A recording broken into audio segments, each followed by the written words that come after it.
కానీ పొద్దున్నే 4 గంటలకు లేచి 6 దాకా ఈ నేషనల్, ఇంటర్నేషనల్‌కి సంబంధించినటువంటి ఈ కొన్ని ప్లాట్‌ఫారాలు చూసుకుంటా. అందులో మ్యాటర్స్‌ని నోట్ చేసుకోవడం, ఆ స్క్రీన్ షాట్స్ తీసుకోవడం అవి పెట్టుకుంటా. ఆ తర్వాత దాన్ని ఎనలైజ్ చేసుకున్న తర్వాత టైటిల్స్ తీసుకొని కూర్చుంటానన్నమాట.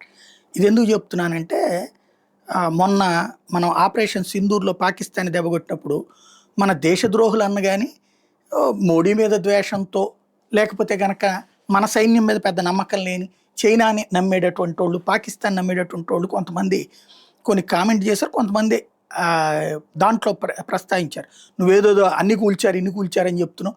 ఏడుంది నీకెవడొచ్చి చెప్పాడు, ఆళ్ళొచ్చి చెప్పారని. నేను ఆ ఇంటర్నేషనల్ ఇష్యూస్‌లో వాటిట్లో చూసాను. ప్లస్ అక్కడ ఉన్నటువంటి ఇన్‌ఫ్లుయెన్సర్స్ కొంతమందికి సంబంధించి చూసాక అర్థమైంది. మన సైన్యం చెప్పట్లేదు కదా! అంటే ఇట్లాగ వేరే ప్లాట్‌ఫారాలు అంటే నాకు అర్థమైంది కాబట్టి అయ్యంతా మళ్ళీ ఎక్స్‌ప్లెయిన్ చేసుకోవడం కూడా అనవసరం.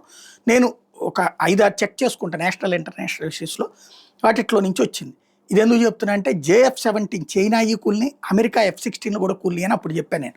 ఇన్ని రోజుల తర్వాతన సైన్యం నిన్న అధికారికంగా చెప్పుకొచ్చినటువంటిది భారత వాయుసేనాధిపతి ఏపీ సింగ్. ఆపరేషన్ సింధూర్‌లో భాగంగా తాము చేపట్టిన దాడిలో పాకిస్తాన్ 12-13 యుద్ధ విమానాలు కోల్పోయిందని భారత వాయుసేనాధిపతి air chief marshal AP Singh చెప్పారు. ఆ పోరులో భారత్‌కి పెను నష్టం కలిగించామంటూ పొరుగు దేశం చేస్తున్న వాదనలు కొట్టిపడేశారు. పాక్‌లో 3 చోట్ల విమానాలు భద్రపరిచే హ్యాంగర్లు, 4 చోట్ల రాడార్లు, 2 చోట్ల ఆదేశిక నియంత్రణ కేంద్రాలు, 2 వైమానిక స్థావరాల్లో రన్వేలు దెబ్బతిన్నాయని చెప్పారు. ఇంటెలిజెన్స్ వర్గాలు, ఎలక్ట్రానిక్ నిఘా వ్యవస్థల ద్వారా మేము సేకరించిన సమాచారంలో ఇది వెల్లడైందన్నారు. వైమానిక దళ దినోత్సవానికి ముందుగా ఆయన శుక్రవారం ఇక్కడ విలేకరులతో మాట్లాడారు. పాక్ వైమానిక స్థావరాలపై జరిపిన దాడుల్లో ఆ దేశానికి చెందిన అనేక విమానాలు దెబ్బతిన్నాయన్నారు. C-130 తరగతి చెందిన సైనిక రవాణా విమానం కూలింది. గగంతల ముందస్తు హెచ్చరిక నియంత్రణ AWS అవాక్స్ అనమాట విమానం కూలింది.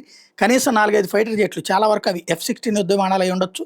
అట్లాగే 300 కిలోమీటర్ల దూరంలో ఉన్నటువంటి AW&C లేదా సిగ్నల్స్ ఇంటెలిజెన్స్ విమానం, 5 హైటెక్ ఫైటర్లు F-16, JF-17 తరగతి విమానాలు, హ్యాంగర్లో ఉన్న పాక్ F-16లు ధ్వంసమైనట్టు ఇప్పటికే వార్తలు వచ్చినప్పుడు దీన్ని వాయుసేన ధృవీకరించడం ఇదే మొదటిసారి అయింది.